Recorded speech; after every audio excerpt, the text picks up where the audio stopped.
everyone and welcome back to my YouTube channel. For those of you who might be new here, my name is Emily and I do lots of Disney vlogs, lots of things associated with Disneyland Paris and a few of the other Disney parks as well, but Disneyland Paris is most definitely my home park. If you are new here and you like what you see, please do click the big subscribe button down below and maybe give it a little bit of a like as well. I always love hearing your opinions, so please do comment down below if you have something to say. This video is a bit of a funny one because it's actually a remake of the first video that I ever did. The very first video on my channel was on the 17th of March 2017, which, as you will all know, is coming up very soon this year, so it's almost 2 years since my very first Disney vlog.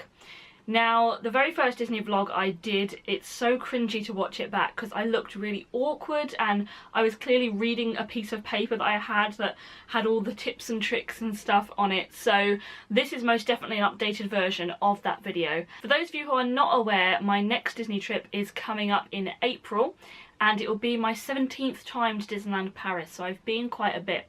Which means that the tips and tricks that I am giving you today are not just ones that I've learned from other people, they are ones that I have learned for myself on all the trips that I've been on. So without further ado, let's get cracking. Tip number 1, think about the time of year that you are going to go to Disneyland Paris.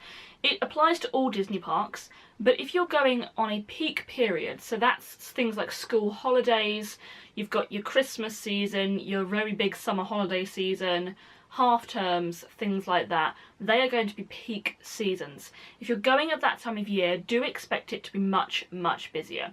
If you go off peak, so last 2 times I went with Ryan, I have been in January, so kind of mid to late January, and it's been so quiet that most things have been a 10-minute walk on. If you are someone that's now tied to school holidays, so for instance me and Ryan have to go in school holidays now, my next Disney trip isn't the Easter holidays, the best one to go for is the February half term, because actually that is a lot quieter than the other ones. May half term is a little bit busier because it's very warm at that time of year, and the summer holidays of course are going to be very busy generally. It's also worth checking out when the French school holidays are as well. So for instance, the next time that we go in the Easter holidays, some of France are off at that time, but other parts of France are not. So it's definitely worth checking out the different parts of England that are off and the different parts of France as well. It's also a really good tip to check the refurb calendar. You can find the refurbishments calendar on the Disneyland Paris website. I will leave a link of it down below for you all. Because if, for instance, you've been before or you've watched vlogs and you definitely know that you want to visit a particular attraction, it's really useful to know if that's going to be shut. For instance, if you said, I'm going to go in February half term and I would really like to see Phantom Manor. In 2019, that's not going to be possible because in February half term, Phantom Manor is closed. So please make sure you do check the refurb schedule before you go if there are particular attractions that you really want to go on. Also, briefly relating to the time that you go, it's much better going to Disneyland Paris when it's raining, and that might sound absolutely bonkers, particularly if you've seen my last trip vlog from January 2018, where I spent most of it crying about the fact that it was raining.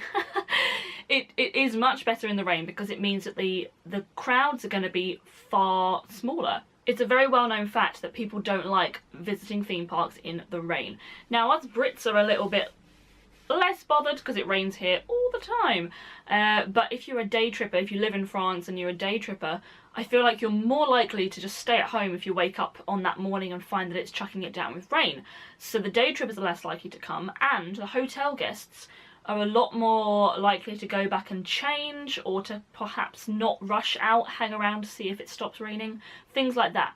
So things are a lot less busy when it's raining. And also when it's raining, there are some sneaky little walkways that you can go on just to make sure that you don't get too wet. So if you think about going down Main Street USA heading towards the castle, you have 2 arcades. You've got Discovery Arcade on the right hand side and you've got Liberty Arcade on the left hand side as you face the castle. If you head down Liberty Arcade, you get right to the end of it where Casey's Corner is. If you take a sharp left, there's a little sneaky undercovered wooden walkway, and that walkway can take you all the way into Frontierland next to kind of the Lucky Nugget sort of area. He can take you all the way there undercover when it's raining, and most people don't actually know about it, so it's really good because it's very quiet, quite tranquil, and you can just hear the music of Frontierland playing, and then suddenly you pop out and you're in the heart of Frontierland, so it's a nice sneaky little walkway there for you. A big question that people often ask is how long should you go to Disneyland Paris for? Now, to me, that wholly depends on the party size that you have, whether you have small children, whether you have perhaps elderly grandparents, things like that, that will affect the length of your trip. But for me, the optimum time would be 4 days. That gives you enough time to do 1 day in the Studios park, 2 days in the Disneyland park, and then an extra day for just redoing all the things that you really enjoyed, or perhaps things that you've missed. One very important thing to note about Disneyland Paris, and in fact any Disney park around the world, is that there's a lot of details that just need to be explored. A lot of people go to Disneyland Paris just to go on the rides, but if you just stop a minute and look at everything around you, there's so many beautiful details, so many things that Walt put in the parks to make sure that it was as magical as he envisioned, all that sort of stuff. So I would definitely just take some time out of your trip to look at the smaller details and see what you can find. Yes, day trips are possible, but I would definitely, if you can, do at least 2 days. Day trips are possible. We have done it before. We went on a day trip to Disney about 10 years ago probably now, where we were staying in a house in France, and we thought it's very strange being in France and not being in Disney. Let's do a day trip. And yes, it was successful, but it was a very tiring day, and we were fortunate enough to have been many times before and expecting to go many times again. There's too much to do in just 1 day. Now, next tip is about the parades. So the parade is on every single day. Sometimes there are themed parades, so there's a Christmas parade as well as the actual main parade. Sometimes there's a Halloween parade as well as the main parade. All that sort of stuff. So just make sure that you look at the timetable that's available on the app or on a guidebook that you can get on the entrance to the parks. Check out the parade, and it's definitely worth seeing at least once, because all of the characters will wave at you, particularly if you're dressed like them, or you've got a cuddly toy that's a bit like them, or you're wearing ears that are like them. They will see you and interact with you during the parade. They'll come and wave, they will give you a cuddle, something like that. So it's really worth seeing all these characters all in one big place, because it saves you a lot of time for meet and greets as well if you can just see your favourite characters. Once you've seen the parade once, it is very useful to remember what the parade time is. For instance, if the parade time is 5 o'clock, at 4:30 people are going to be sitting there waiting for the parade. So I would get on the big rides at that point, your Thunder Mountains, your Peter Pans, those sort of very busy rides. I would 100% head to at around 4 o'clock when people start queuing up for the parade. Which leads me very nicely onto lunch times. The peak times for eating lunch in Disney are around 12 till 2. I would strongly suggest eating your lunch before 12 or after 2, because obviously it means that you avoid the really rushed times in the restaurants, but also it means that while every other park guest is eating their lunch, you can be taking advantage of the shorter queue times. My next tip is please take advantage of your extra magic time. Now, in October 2017, things changed in Disneyland Paris. We had extra magic hours, and then in October they changed to extra magic time. Now, what that means is that everything has diminished slightly. It was 8 till 10, now it's 8:30 till 9:30. Basically, extra magic hours are for hotel guests only and annual pass holders. They get let into the park at 8:30 in the morning. They get an entire hour to themselves in the parks until the day trippers are let in at 9:30. The rides don't actually open until 10, but 9:30 is when people can start milling around, coming in, exploring Main Street, looking at the shops, and then be queuing up ready to be released into the land that they want to go into. So 8:30 till 9:30 is now extra magic time. My biggest suggestion with extra magic time is, first, choose which park you want to spend that time in. I would not suggest doing both in extra magic time. It doesn't quite seem worth it. There's not enough time really to park hop in 1 hour. So I would suggest choosing one of the parks. In the Disneyland park, it's usually a few of the Fantasyland rides that are open, so things like the carousel. Peter Pan is often open. Sometimes Pinocchio and Snow White are teacups, Dumbo, and occasionally Small World is open, but sometimes it is, sometimes it isn't, and sometimes Buzz and Hyperspace Mountain are also open in Discoveryland, but again, sometimes they're not. You can find out which attractions are open during your stay on the timetable that you get in the guidebook that you get at the beginning of the park. If you are choosing to go to the Walt Disney Studios, which is, chances are, what me and Ryan will choose to do on our next trip, I would very, very strongly suggest going to Crush's Coaster first. I don't want to say that to you, because if any of you are going at the same time as me, it means there's more people potentially in front of me. But it's definitely a very good idea to go to Crush's Coaster first. If you don't head straight there, you're going to have a very long queue ahead of you. In off-peak times, so in the not busy periods, Crush's Coaster is usually somewhere around 90 minutes all day. So in the very busy times, I dread to think how long it's going to be. So definitely head to Crush's Coaster at 8:30 when the studios opens. When the studios opens, you will see a mass of people running towards Crush's Coaster. Open and extra magic time in the studios is usually Crush's Coaster, Ratatouille, Tower of Terror, and Rock and Roller Coaster. And then, again, bit of hit and miss, but sometimes the ones in Toy Story Playland as well. So RC Racer, Slinky Dog, and the Parachute Drop. And chances are, because of Crush's Coaster, me and Ryan will spend some time in the studios during extra magic time. It's also useful to point out that during extra magic time, it's really good for meeting characters because they're not very busy. You get your classic characters like your Mickey and Minnie's, but also you get the ones in the studios as well. Occasionally people like Mary Poppins are out. There's sometimes people like Stitch. They're more random meet and greets, but again, you can find the meet and greet schedule in your program as you enter the park. Another tip for you guys is to bring a lanyard. Ryan and I bought lanyards for our last trip. These are our lanyards. My one has a kind of Mickey film print all over it, and it's very sweet. Ryan's is just a plain blue one. We held our tickets in them. As you can see, the tickets are still there from the Disneyland 25th. Oh. And also in my one, you had things like the photo pass cards. You've got Buffalo Bill's thing in there. I've got a little Walt Disney Studios pin. And this thing that you can see tucked over here is the Easy Pass, which is the thing that made sure that they could tell that we were from a Disney hotel. So it's really, really good because you just stick it over your head and it just hangs there for the whole trip. And then if you need your pass, just open it up, whip it out, give it to somebody. Okay, so the lanyards are really, really useful. Some people don't think they are, particularly with Disney's new system of just having the kind of credit card style passes. Everything's on one pass, so what's the point in having a lanyard? But I think I'll still bring mine because I do find it very useful. So this is a tip for both parks, but I find it particularly useful in the Disneyland park. When 10 AM hits, and the park has officially opened, you'll hear a little announcement. They'll kind of announce that Disneyland Paris is now officially open, and everyone's like, yay! I find it very, very useful to hit the back of the park first. The reason I say this is because all of the day trippers that are coming in at 10 o'clock will either be heading towards the big rides, like your Thunder Mountains, or they will start at the front and work their way to the back, going on rides in the process. Which means that if you get to 10 o'clock and you've done your extra magic hours, or if you're a day tripper yourself, head right to the back of the park, so to your Indiana Jones and your Pirates of the Caribbean.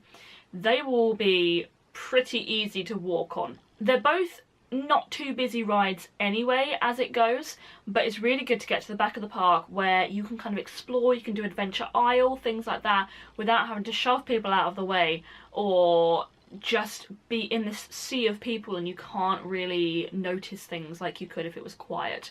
So 100% head to the back of the park first. Okay, so my next tip is about meal plans. You can buy yourself a meal plan when you book with Disneyland Paris and you're staying in a hotel. I would 100%, if I were you, book at least breakfast with a meal plan. It's a buffet breakfast in the hotels. If you can get a bigger meal plan, if you can afford in your budget a bigger meal plan, 100% do that, because they also cater for buffets to do the really nice table service restaurants, depending on which meal plan you have. So a meal plan just stops you from fretting about spending more money when you are over there. if you don't have a meal plan and you are on a bit of a budget, I would suggest looking at the counter service restaurants that offer set menus. And if you look at the set menus, you can see that they are somewhere around €12. You get kind of a starter, main course, dessert, but in a small variety, along with a drink. So it's really nice to have that sort of a meal available for people. Whether you're on a meal plan or not, I would really utilise the idea of bringing snacks into the park. Now, Disney forbid picnic hampers in the parks. There is in fact a picnic area just outside the Disney parks that you can eat your picnics in if you take one with you. That's right next to the car park for those of you that are interested. But you cannot bring picnic hampers into the Disney parks, but you are allowed to bring snacks in your rucksack, packets of crisps, packets of raisins, biscuits, you know, those sort of snacks. You can bring them into the parks. You can even make up little sandwiches and bring them in. There are no restrictions on bringing food in, providing that you're not bringing in alcohol and you're not bringing in picnic hampers. Everything else is allowed. So bring snacks in, and then potentially you only need to eat breakfast and one other meal because you've eaten snacks the rest of the time. Now, this is a tip coming from me who is so over-prepared about every Disney trip she goes on, and that is plan, plan, plan. I know there'll be loads of people out there who are thinking, why? Go with the flow. And absolutely, if that is you, then do it your way. And I love that. If you're the sort of person that can't plan or doesn't like planning or is just really relaxed about these things, I salute you. But I need to plan, and I would recommend to everybody else that they at least have a loose plan of things that they want to do. So you want to be able to have some sort of itinerary, or at least some sort of list of things that you'd like to achieve.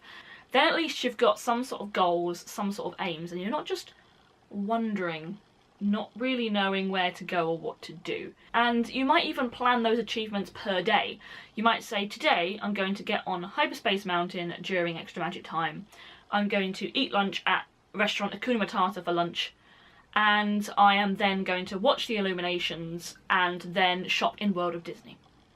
And then you've got 4 things that you've achieved during the day, and the rest of it you can fill doing whatever you fancy. I would just have a little bit of an idea of where you want your trip to go. Definitely make use of the Fast Pass system. Contrary to popular belief, the Fast Pass system is available to every single guest. If you have a park ticket, you can get a Fast Pass. A lot of people don't realise that Fast Passes are available for everybody. Some people just believe that they are available for hotel guests or people who buy them, people who buy Fast Passes. That is not true.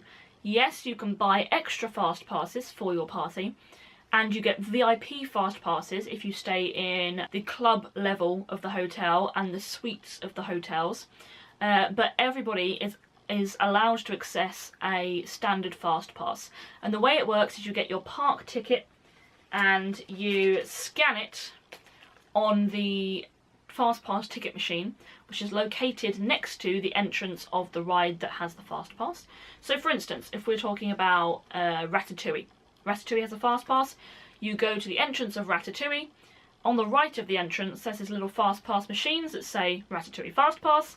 And underneath that will have a time. So it might say 10:25 to 10:55. It's a half an hour time slot. You then scan your pass at the ticket machine and it pops out a little Fast Pass which has your time slot on it. You do one for each member of the party and you have to use a different ticket. So I would scan my one for my Fast Pass, Ryan would scan his ticket for his Fast Pass, and then you would both have a Fast Pass ticket and you'll come back at that time and get on the ride very quickly. In the meantime, you can go and do all sorts of other rides. I must stress, you cannot get a second Fast Pass ticket if you already have one already. So, for instance, if you've got your one from Ratatouille at 10:25 to 10:55, you have to wait until you've gone on Ratatouille before you can get another Fast Pass. The only way that this is null and void is, so if you went to the first Fast Pass machine at 10 o'clock, scanned it, and your Fast Pass wasn't until 6 o'clock in the evening, then you could go and get another Fast Pass at, I believe, 4 hours later, so that'll be about 2 o'clock. You can go get another Fast Pass. It might be 2 hours, but I believe it's 4. The rides that have Fast Pass are all talked about in the guidebook that I've talked about before, that you can get in the entrance of the parks. But briefly, I believe in the Disneyland Park you have Big Thunder Mountain, you have Indiana Jones, Peter Pan, Buzz Lightyear's Laser Blast, Hyperspace Mountain. I think there's another one that I'm completely missing. There's probably another one and I've completely missed it. If I remember by the time I edit this video, I'll pop it in a little caption at the bottom somewhere. Yes, those are definitely the Fast Pass ones. Then in the studios, it's the Flying Carpets over Agrabah, which I don't understand. Rock and Roller Coaster, Tower of Terror, Ratatouille. All I know is that Crush's Coaster is not one, which is such a weird idea because Crush's Coaster is so busy. Now, slightly relating to Fast Passes here, and I know this won't apply to everybody, but I think it's a good tip to have. If you have a disability of some sort, be it a temporary illness, which is things like if you've broken your leg, or expectant mothers are also counted as a temporary illness, you can apply for an orange pass, which basically means it's an unlimited fast pass, I guess. You go to the front of the ride and talk to the cast member that's standing there, give them your little orange pass, and they write a time for you to come back. It's usually equivalent to the time that the queue is. So if the queue is 40 minutes, they might give you a time 40 minutes later to come back. Then you get to go in the exit of the ride and get on quickly. So it means that you've waited the amount of time that the queue is, but you don't have to wait in the queue. That's really good for people like with a broken leg or the expectant mothers. They don't have to wait standing up in a long queue with a lot of people. The other pass you can get is a green pass, which is for kind of lifelong and chronic conditions where you don't get a time to come back, you just show them your pass and you go straight in the exit. You have to prove to Disney that you are disabled, otherwise loads of people could take advantage of this. So you have to show your blue badge and you have to show a doctor's letter and your kind of registration documents of showing that you are actually registered disabled. Whether you're looking for an orange pass or a green pass, you must bring a doctor's letter. You can't just go up to them and say, I'm ill, can I have a pass please? Because they're just going to be like, no. So you must have proof of all of these things so they make sure that people are not just taking the mick, really. 100% bring a bottle with you. Disney has lots of water fountains, so just make sure that you bring an empty bottle because you don't want to be paying Disney prices for bottles of water or Coke or orange juice or whatever it might be throughout the day for a whole family. And my last tip would be to make sure that if you're staying in a Disney hotel and you've booked your holiday through Disney, that you do book your restaurants 60 days in advance. There is that option to do that 60 days in advance. You ring them up and you say, can I book these restaurants for these times on these days of my trip, please? Definitely utilise that, particularly if you're going in a peak period, or if you want to book into a very busy restaurant, like, for instance, Auberge de Cendrillon, which is the Princess Lunch restaurant. 100% do that, because they book up really quickly, particularly in peak periods like school holidays. And if you're the sort of person, like I said earlier, who is relaxed and doesn't really care about which restaurant they go in or whatever, then great, absolutely. You can wing it, you can walk into a restaurant. If you get turned away, that's fine. Just find something else. But if you have a particular restaurant that you really want to dine in, I wouldn't want anyone to be disappointed. I've just thought of an extra final tip that wasn't actually in my tips at all. A lot of people complain about ringing up Disney when it comes to booking your restaurants or booking anything to do with your trip, really. If you want to ring Disney but you're worried about how much it's costing to ring a foreign number, go on the Disneyland Paris website, go through the process of booking a holiday. Don't actually book a holiday, otherwise you have to pay for it. But do like a dummy booking, and eventually you'll find on the right hand side of the screen there's a little kind of like Mickey ears shape with like one of those headset microphones, and if you click on that they can call you back and it costs you absolutely nothing. So that's a really good thing to do. Just yeah, go on, do a dummy booking, look for the headset Mickey, click that and they will call you. Yes, you still have to wait on hold for a little bit, but it's much better because you don't have to pay for it at all. I've also just thought of another one. I'm out of control. So also if you're doing a half-board meal plan, which a lot of people do, or even a full board meal plan. If you're in the standard or the plus meal plan, you can upgrade to the certain other type of meal plan just using kind of like top up with your own money. So for instance, let me explain that a little bit better. If you're on the standard meal plan and you wanted to dine at Captain Jack's, for instance, you on the standard meal plan are only allowed to dine at buffet restaurants. But if you decide that you want to dine at Captain Jack's, you can go to Captain Jack's, give them your standard half board meal plan voucher, but then just pay the rest. So pay the difference. If you are on the plus meal plan, like we are for April, and you want to dine at Auberge de Cendrillon, which is what we are going to be doing in April, you give them your half board plus meal plan, but because Auberge is a premium restaurant, you then have to top up a little bit. So it goes standard plus premium. Okay, and when you do anything to do with standard, plus or premium in your meals, go on the menus online, which you can find on the Disneyland Paris website. Just look at restaurants, click on the restaurant you want, click the word menu. They have set menus for your designated meal plan. So if we dined at Bistro Chez Remy back in our last trip, actually in the last 2 trips we've been to Bistro Chez Remy. So if you go on the Bistro Chez Remy menu and you're on a plus meal plan, just look at the menu and you'll see a little plus symbol in the top right hand corner, which kind of looks like a bowl of food. It looks like a bowl of soup. It's kind of steaming slightly. It's a bowl. It's burgundy and it says the word plus on it. Okay, so just look for them and that's what you can get included in your meal plan. If you have anything else, so for instance, go to Bistro Chez Remy and you do the premium menu, you have to top up, okay? So please don't think that even though you're on a particular meal plan, you have to just stick to those meal plans. You can do the others, you just have to pay the difference. I think that's it for all of my random ideas that keep coming into my head. There are plenty more tips and tricks, so at some point if I find any more, or if you guys comment down below and let me know if you've got any tips and tricks for me, I might end up creating a tips and tricks 2 video, because I want to spread as much Disney wisdom as I possibly can. Thank you all very much for watching. If you enjoyed this, please do click subscribe down below and give it a like.